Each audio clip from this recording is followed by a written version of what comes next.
2. detsembril 1971, päev, mil Araabia Ühendemiraadid ametlikult loodi ja see pidi olema nende jaoks rõõmus päev. Aga vaid 2 päeva tagasi tegi Iraan midagi inetut, mis muutis Araabia Ühendemiraadid üleöö nende vannutatud vaenlaseks. 30. novembri hommikul maabusid Iraani väed Abu Musa, Suurel Tunbil ja Väikesel Tunbil. Need saared kuulusid Araabia Ühendemiraatide väitel neile. Kuid kui Iraani väed need hõivasid, ajasid nad välja kohalikud araablastest elanikud, lammutasid politseijaoskonnad ja koolid ning kuulutasid saared Iraani territooriumiks. Tänapäeval vihkab peaaegu iga Iraani naaberriik seda sügavalt. Selle taga on 2 põhjust. Esimene on selgelt nähtav šiitide ja sunniitide konflikt. Aga teine põhjus on see, kuidas Iraan kasutab seda lõhet ära oma tõeliste kurjade eesmärkide saavutamiseks. Mind ei huvita, kui YouTube üritab seda videot maha suruda, sest neile ei meeldi sõjateemad. Ma paljastan selle tõe ikkagi. Aga saad YouTube'i sundida ausalt käituma, vajutades sellele meeldib nupule. Aitäh! Pärast Iraani ja Iisraeli konflikti algust tegi Iraan midagi, mida esmapilgul peaaegu keegi ei suutnud uskuda. See oli moslemiriik, mis ründas teist moslemiriiki. Kuid siis avastati šiia-sunni lõhe. Narratiiv, mida maailmale esitleti kui konfliktide tegelikku põhjust. Selle konflikti juurpõhjus sai alguse 7. sajandil toimunud lõhenemisest. See juhtus kohe pärast prohvet Muhamedi surma.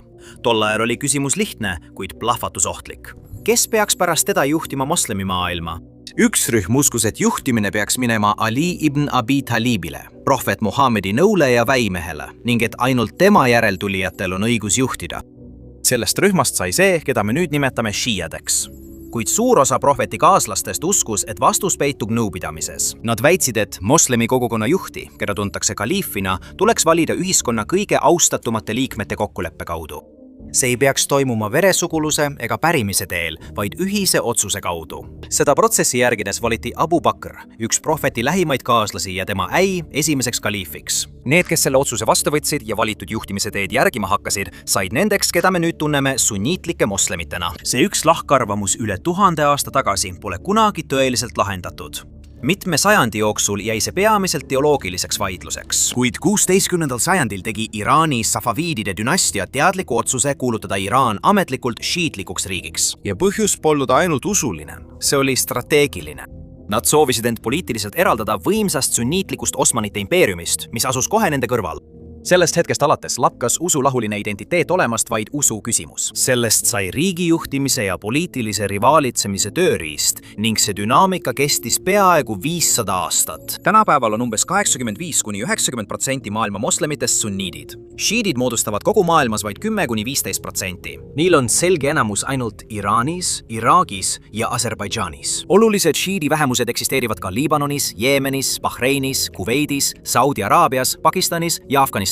Aga alates 1979 aastast on Iraan järjekindlalt esitlenud end šiidi kogukondade kaitsena kogu moslemi maailmas. See positsioon tõi neile toetust, kuid toetus polnud piisavalt tugev. Seega kasutasid nad geniaalset taktikat. Nad esitlesid end ka rõhutute häälekandjana Lääne ja Pärsia lahe Araabia mõju vastu. See raamistik on andnud Iraanile ideoloogilise mõjuulatuse, mis ületab kaugelt nende arvulist jõudu. Kuid see sama raamistik sai ka nende suurimaks needuseks.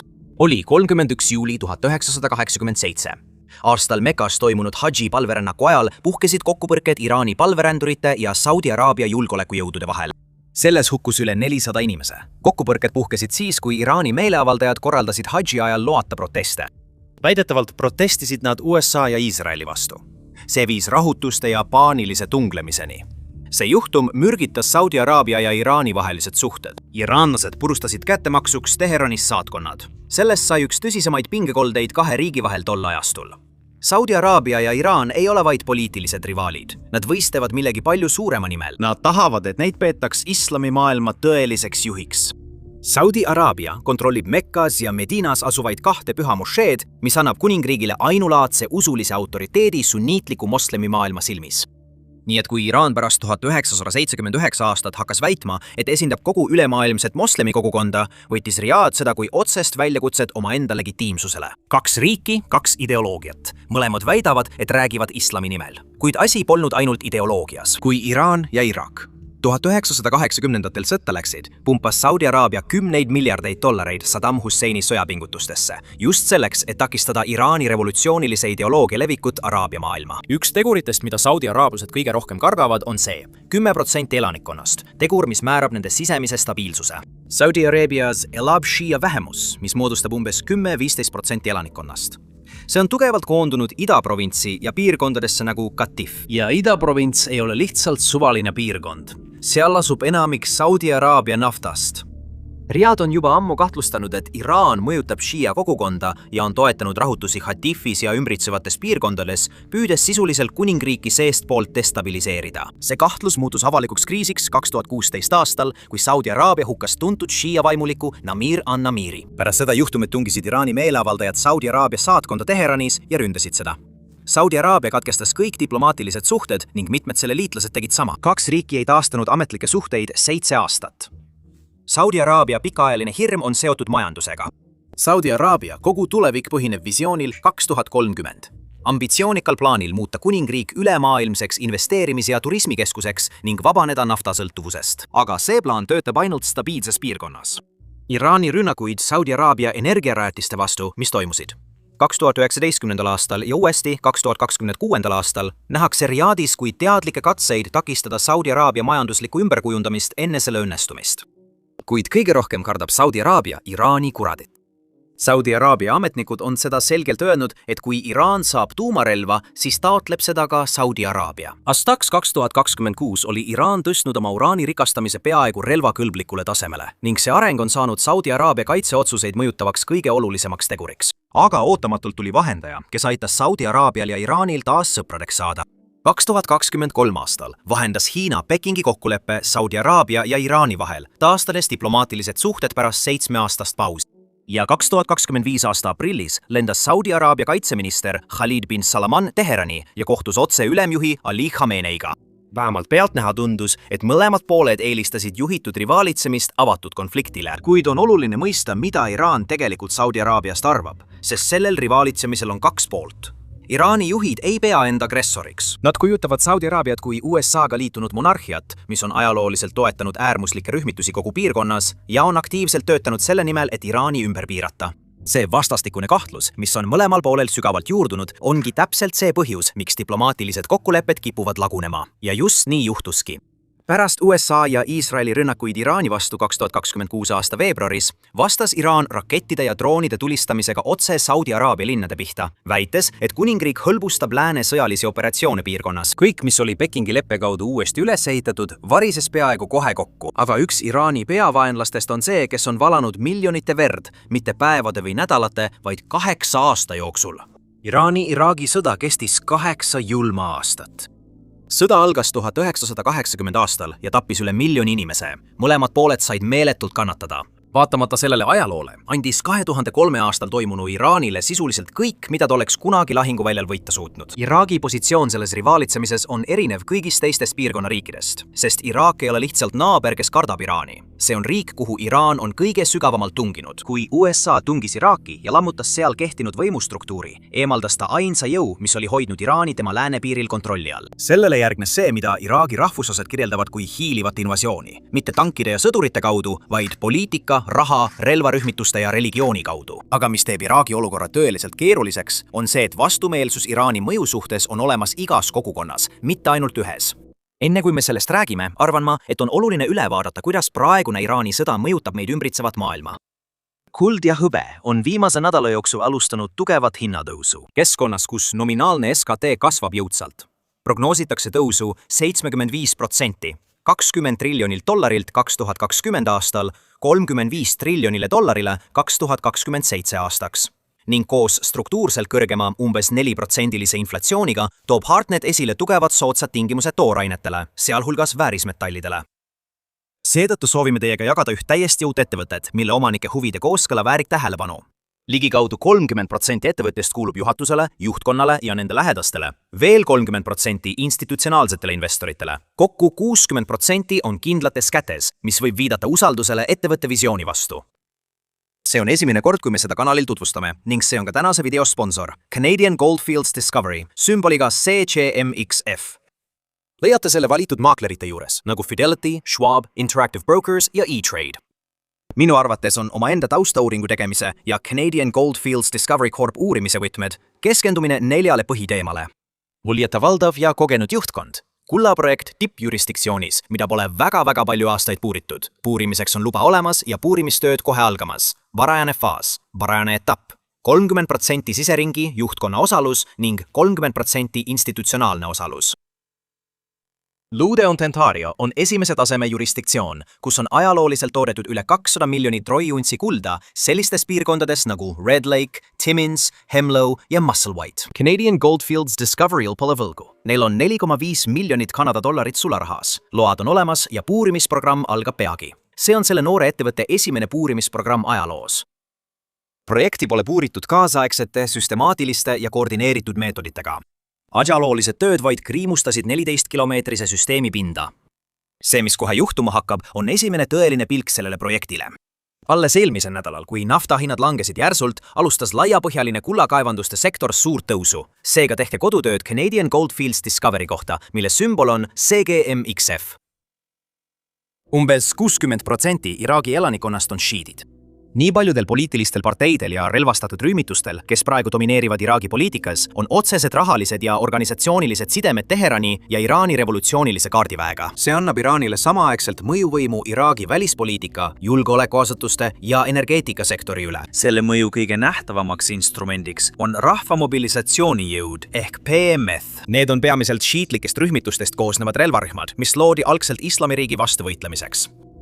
Nad mängisid tõelist rolli ISISe alistamisel, kuid pärast selle võitluse lõppu nad ei lagunenud. Nad said Iraagi riigi sees võimukeskusteks, kuid paljud neist alluvad pigem Teheranile kui Iraagi peaministrile. See muutus nii tõsiseks, et 2026 aasta USA riigikaitsevolituste seadus tegi Ameerika julgeolekuabi Iraagile selgesõnaliselt sõltuvaks sellest, et Iraagi valitsus ohjeldaks neid relvarühmitusi. Ja need, kes selles poliitilises võitluses kannatavad, on need, kellel pole sellega mingit pistmist. Iraagi sunniitlik vähemus on jälginud, kuidas Iraani toetatud relvarühmitused tegutsevad strateegilistes piirkondades ning nad kardavad, et Teheran kasutab usulist identiteeti, et sunniite nendest piirkondadest süstemaatiliselt välja tõrjuda. Nende jaoks on Iraani sekkumine eksistentsiaalne oht, mitte lihtsalt poliitiline küsimus. Iraagi šiiade seas on olukord rohkem lõhestunud, kui see väljaspoolt paistab. Märkimisväärne osa Iraagi šiiadest, sealhulgas need, keda juhib Muqtada al-Sadr, lükkavad aktiivselt tagasi Iraani valitsemismudeli. Nad ei soovi Iraani süsteemi Iraagis kopeerida. Nende seisukoht on otsene. Nad süüdistavad Iraani selles, et ta on muutnud Iraagi oma kaupade ülemaailmseks turuks ja oma sõdade lahinguväljaks. Aga mis kõiki ühendab, on see, millest nad kõik sõltuvad. 2026 aastaks oli Iraan kasutanud vee- ja gaasivarusid poliitilise survevahenditena.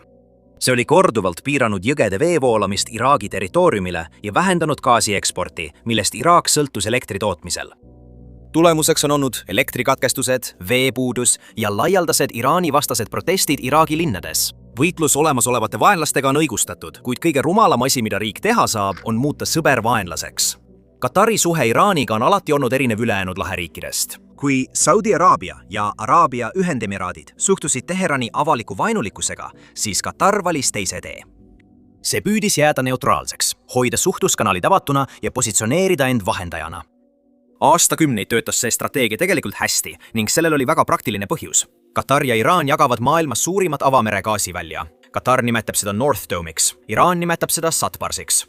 See ühine ressurss muudab energiaalase koostöö nende kahe riigi vahel struktuurseks reaalsuseks, mitte valikuks.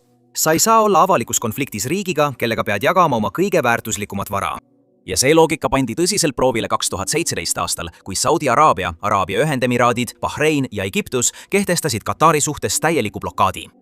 Nad süüdistasid Dohat osaliselt selles, et ta on Iraanile liiga lähedal. Katari vastus oli vajadusest tingituna sellele suhtele veelgi rohkem toetuda. Iraan avas oma õhuruumi ja sadamad Katari lennukitele ja laevadele ning pakkus blokaadi ajal toiduimporti.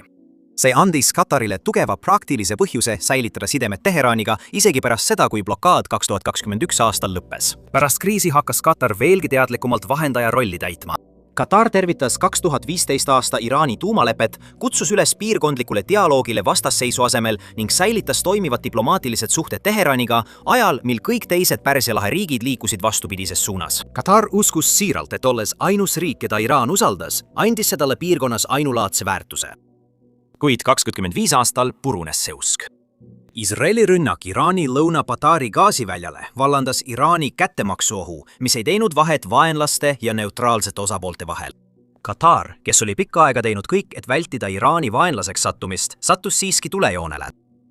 18. märtsil 2026 tabasid Iraani kaugmaaraketid Ras Lafani tööstuslinna. See on maailma suurim LNG-rajatis ja kogu Katari majanduse süda. Rünnak põhjustas ulatuslikke kahjustusi ja katkestas umbes 17–20% maailma LNG-varustusest. Qatar Energy oli sunnitud kuulutama välja force majeure. Riigi jaoks, kelle jõukus ja globaalne tähtsus põhineb peaaegu täielikult sellel infrastruktuuril, polnud see lihtsalt sõjaline rünnak. See oli rünnak Katari kui moodsa riigi eksistentsi vastu. Katari vastus oli kiire ja erinev kõigest, mida ta varem oli teinud. 19. märtsil 2026 kuulutas Doha kõik Iraani sõjalised ja julgeolekuatašeed Iraani saatkonnas persona non grataks ning käskis neil 24 tunni jooksul riigist lahkuda. Seejärel teatas Katari riiklik julgeolekuteenistus 10 inimese, nii kodanike kui ka elanike, vahistamisest, kes kuulusid 2 Iraani islamirevolutsiooni kaardiväega seotud rakku, mis tegutsesid Kataris. See oli esimene kord, kui Katar avalikult tunnistas, et Iraani käsilased oli tegutsenud tema enda elanikkonna seas.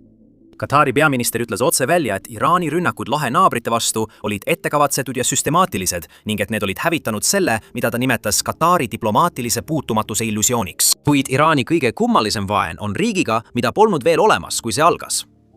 Araabia Ühendemiraatide suhe Iraaniga on alati kandnud endas põhimõttelist vastuolu. Dubai on olnud aastakümneid üks suurimaid kaubanduskeskusi Iraani kaupmeestele ja laevandusele. Iraani raha, kaubad ja Iraani ärivõrgustikud on vabalt läbi Dubai liikunud.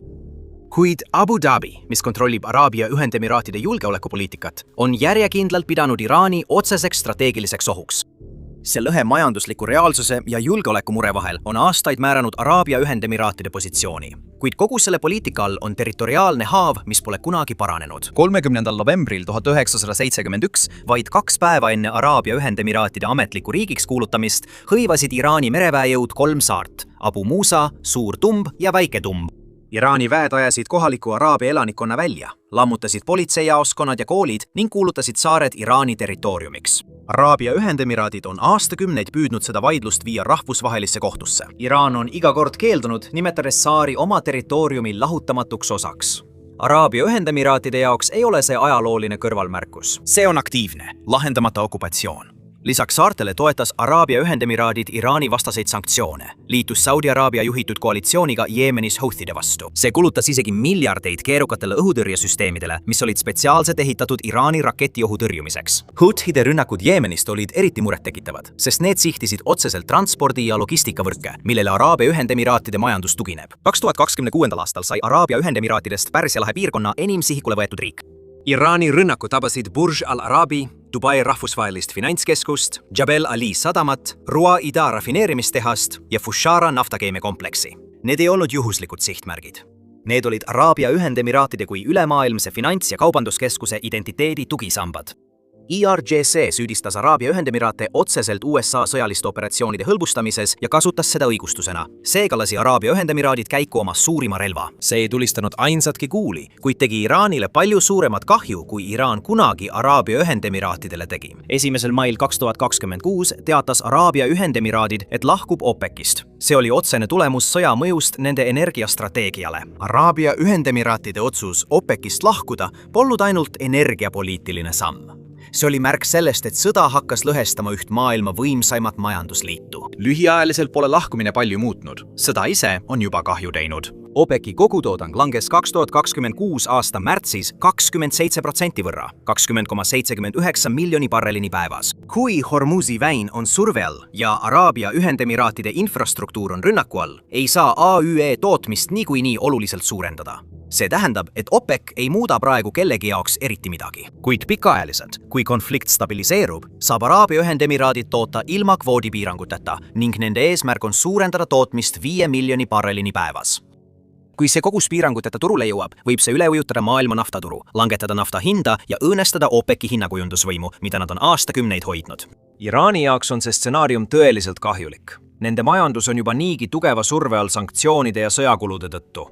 Nad sõltuvad tugevalt naftatuludest, et toimida. Sõjajärgne olukord, kus Araabia Ühendemiraadid toodavad vabalt, OPEC-i ühtsus on lõhenenud ja maailma hinnad langevad, tabaks Iraani rahandust just siis, kui nad seda kõige rohkem vajavad. Mõned analüütikud kirjeldavad juba Araabia Ühendemiraatide lahkumist kui OPEC-i kui tõhusa kartelli lõpu algust. Ja see on veel üks pikaajaline tagajärg konfliktile, mida Iraan otsustas eskaleerida. Araabia Ühendemiraadid karistasid Iraani lahkudes OPEC-ist. Aga kas sa tead, mida Kuveit Iraani vastu tegi? Nad arreteerisid fotograafid. 2003. aastal USA juhitud sissetungi ajal Iraaki arreteerisid Kuveidi võimud IRGC spiooniraku. Nad jälgisid ja pildistasid Ameerika sõjaväebaase Kuveidis ning saatsid vägede liikumise andmeid tagasi Teherani. Seejärel tuli 2015 aastal niinimetatud Abdali-rak. Julgeolekujõud konfiskeerisid 19 tonni laskemoona, 144 kilogrammi lõhkeaineid ja 68 kilogrammi TNT-d, mis kõik olid seotud IRGC ja Hezbollaga. Ülekuulamised näitasid, et Rakuke oli plaaninud riigi sotsiaalsete ja majanduslike alustalade hävitamist. 2026 aastaks kordus sama muster. 25. märtsil teatas Kuveidi siseministeerium Hezbollaga seotud võrgustiku vahistamisest, kes kavandas riigi kõrgete ametnike mõrvamist ja värbas inimesi diversioonioperatsioonideks. Rakukesse kuulus 5 Kuveidi kodanikku ja üks isik, kellelt oli kodakondsus ära võetud. 14 täiendavat kahtlusalust, sealhulgas Liibanoni ja Iraani kodanikud, olid juba enne vahistamisi põgenenud. Seejärel, 2026. aasta aprillis, tabasid Iraani rünnakud Al-Ahmadi rafineerimistehast ja soolavee magestamise tehast. See tappis 4 sõdurit ja 6 tsiviilisikut. Kuveidi naftakorporatsiooni tabas samuti Iraani droon. Valitsus kutsus üles viivitamatule relvarahule ja hakkas avalikult kahtluse alla seadma Pärsia lahe koostöönõukogu välispoliitika suunda Iraani suhtes. Kuveidi geograafiline asend teeb selle eriti haavatavaks. See asub otse Lõuna-Iraagi kõrval, kus Iraani revolutsioonilise kaardiväe toetatud relvarühmitused on kõige rohkem koondunud. See teeb sellest loomuliku sihtmärgi just sellistele madala nähtavusega asümmeetrilistele rünnakutele, milles Iraan on spetsialiseerunud. Kuveit on alati püüdnud Iraaniga ettevaatliku tasakaalu hoida. Kui Saudi Araabia ja Araabia Ühendemiraadid võtsid karmima seisukoha, siis Kuveit säilitas diplomaatilised ja majandussuhted Teheraniga, järgides samal ajal ka USA ja ÜRO sanktsioone. Väikese riigi jaoks, mis asub otse Iraani revolutsioonilise kaardiväe kontrolli all olevate Lõuna-Iraagi piirkondade kõrval, polnud see tasakaal ainult välispoliitika. See oli ellujäämisstrateegia. Kuveidil on ka sisemised põhjused ettevaatlikuks käitumiseks. Umbes veerand riigi rahvastikust on šiidid. See muudab valitsuse tundlikuks selle suhtes, kuidas nende seisukoht Iraani suhtes kodumaal vastu võetakse. Veel üks Iraani väikestest vaenlastest on Bahrein, mida Iraani juhid on ajalooliselt nimetanud oma 14. provintsiks. Bahreini olukord erineb kõigist teistest Pärsia lahe riikidest. Iraani poolt siin kujutatav oht ei ole ainult väline. See läbib ka Bahreini ühiskonna keskme. Bahrein on väike saarekuningriik, mida valitseb sunniitlik kuningapere, kuid umbes 65–75% selle elanikkonnast on šiidid. See demograafiline tegelikkus on pannud Bahreini vaatama Teherani mitte ainult kui piirkondliku rivaali, vaid kui eksistentsiaalset ohtu. Iraani juhid nimetavad seda oma 14. provintsiks. Bahreini hirm põhineb tegelikel sündmustel. 1981 aastal, vaid 2 aastat pärast Iraani revolutsiooni, toetas Iraan riigipöördekatset Bahreini valitsuse vastu rühmituse kaudu, mille nimi oli Bahreini vabastamise islamirinne. Vandenõu ebaõnnestus, kuid see lõi püsiva kahtluse aluse, mis on sellest ajast alates kujundanud Bahreini poliitikat. Siis tuli 2011 aasta. Kui Araabia kevade protestid puhkesid, toimusid Bahreinis ulatuslikud meeleavaldused, milles nõuti poliitilisi reforme. Valitsus, keda toetas Saudi Araabia juhitud poolsaare kilbivägi, surus liikumise maha ja kujutas kogu ülestõusu Iraani toetatud õõnestuskatse, mitte sisepoliitilise protestina. See otsus süvendas järsult usulisi lõhesid ja muutis poliitilise eriarvamuse millekski, mida riik käsitles kui reetmist välisriigi huvides. Bahreinis asub USA mereväe 5. laevastik. Nagu arvata võib, muudab see Bahreini peamiseks sihtmärgiks igas Iraani rünnakus Ameerika objektide vastu Pärsia lahes.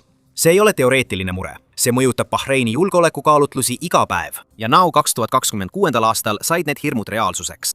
Bahrein tõrjus enam kui 650 Iraani raketti ja drooni, sealhulgas rünnakuid, mis olid suunatud 5 laevastiku peakorterile ja olulistele alumiiniumisulatusvabrikutele. Valitsus vastas oma seni kõige agressiivsema sisemise mahasurumisega. Alates 28. veebruarist 2026 on võimud vahistanud üle 200 inimese, enamasti šiiad, süüdistatuna Iraaniga sümpatiseerimises. 14 inimest süüdistati konkreetselt spioneerimises Iraani revolutsioonilise kaardiväe IRGC heaks. Neid süüdistati riigisaladuste lekitamises ja Iraanis sõjalise väljaõppe saamisel. Valitsus teatas, et mõned nende enda kodanikud olid rünnakute ajal saatnud otse Iraani sõjaväele hinnanguid tekitatud kahjude kohta. 27. aprillil 2026 tühistas Bahrein 69 inimese kodakondsuse, süüdistades neid vaenulike Iraani tegude toetamises. Samuti andsid nad korralduse laiemaks kodakondsuse ülevaatamiseks, sihtides aktiviste, keda süüdistatakse Iraani mõju all tegutsemises. Valitseva Alu Khalifa perekonna jaoks polnud see ainult välispoliitiline probleem. See on võitlus riigi kooshoidmise nimel ajal, kui välisjõud püüab seda seestpoolt lõhestada. Lisaks ajaloole, religioonile ja poliitikale oli veel üks põhjus, miks Araabia riigid Iraani kardavad. See on toores sõjaline ja strateegiline mõjuvõim, mida Teheran igaühe üle neist omab. Iraanil on struktuursed eelised, mida ükski diplomaatia ega kaitsekulutused pole suutnud täielikult neutraliseerida. Ja 2026. aastal said need eelised kogu maailmale nähtavaks. Kõige võimsam neist on geograafia. Iraan asub Hormuzi väina põhjakaldal, kitsal veeteel, mille kaudu liigub iga päev 20–30% maailma naftast ja märkimisväärne osa ülemaailmsest veeldatud maagaasist.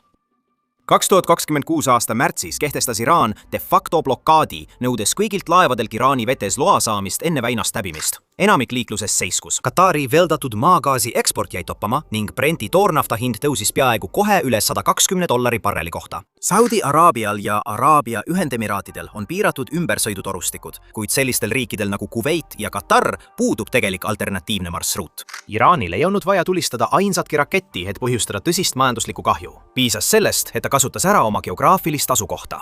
Kuid ellujäämise seisukohalt sõltuvad Pärsia lahe riigid 70–90% ulatuses oma mageveevarudest rannikul asuvatest soolavee magestamistehastest. Need tehased asuvad avatud rannikualadel Pärsia lahe ääres, olles täiesti Iraani rakettide ja droonide ulatuses. 2026. aastal sihtisid Iraani rünnakud mitmeid neist rajatistest ning Iraan on aastaid uurinud Pärsia lahe koostöönõukogu veevarustussüsteeme küberoperatsioonide kaudu. Pikaajaline häire ei oleks lihtsalt ebamugavus. See halvaks samaaegselt nii majapidamised, tööstuse kui ka nafta- ja gaasisektori. Lahe piirkonna elanikud peavad igasugust rünnakut vee infrastruktuuri vastu, tsiviilelanike vastu suunatud sõjategevuseks. Sõjalises plaanis räägivad numbrid väga ebamugavat lugu. Iraani ballistiliste rakettide varu ületab 2500 relva. 2026. aasta konflikti ajal viis sisse tuleva tule ulatus lahe õhutõrjesüsteemid peaaegu kohe nende piirini. Araabia Ühendemiraadid ja Kuveit kulutasid umbes 75% oma Patriot tõrjerakettide varudest. Bahrein ammendas umbes 87%. Araabia kaitseväed vajasid iga sisse tuleva raketi kohta 2,5 tõrjeraketti, et säilitada vastuvõetav tõrjemäär. Iraani droonid maksid ligikaudu $20 000 tükk. Patriot tõrjeraketid, mis neid tabasid, maksid umbes $4 miljonit lasku kohta. Iraan kurnas Pärsia lahe riikide kaitse-eelarveid murdosa hinnaga, sellest, mida Iraan ise kulutas. Ja Ameerika Ühendriigid pidid alustama hädaolukorra täiendavate varude tarnimist, et hoida Pärsia lahe õhukaitset töökorras, kuid kõige selle kohal seisab tuumavõime küsimus. 2025. aasta keskpaigaks oli Iraan viinud uraani rikastamise peaaegu relvakõlbliku tasemeni, kogudes piisavalt materjali kiireks läbimurdeks. Teheran on selgelt öelnud, et täielik demonteerimine on punane joon, millest ta ei kavatse üle astuda. See on sisuliselt muutnud Iraani tuumariigiks, mis on lähedal relva omamisele. Ja see muutis otseselt 2026 konfliktiga seotud strateegilisi arvestusi.